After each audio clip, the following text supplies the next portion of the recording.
কেউ যদি আপনাকে ঈদ মোবারক বলে বা ঈদের শুভেচ্ছা দেয়, এর উত্তরে আপনি কি বলবেন?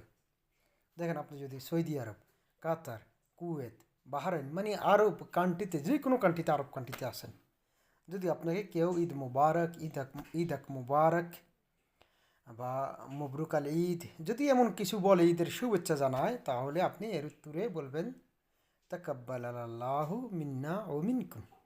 তাকাব্বাল আল্লাহু মিন্না ও মিনকুম। আল্লাহ আমাদের এবং আপনাদের সমস্ত নেক আমলগুলো কবুল করুক। ওকে। বা আপনি বলতে পারেন আলাইনা ও আলাইকুম ইয়ারাব। আলাইনা ও আলাইকুম ইয়ারাব বা আলাইনা ও আলাইকুম। আল্লাহ আপনাকে এবং আমাকে বা আপনাদেরকে এবং আমাদেরকে কবুল করুক, আমিন। বাস এই দুটা কথা যে কোনো একটা বলেন। অনেকেই অনেক কিছু শিখাইব, প্রয়োজন নাই, যে কোনো একটা বলেন, আলহামদুলিল্লাহ সুন্দর হবে। এবং আরবিরা যারা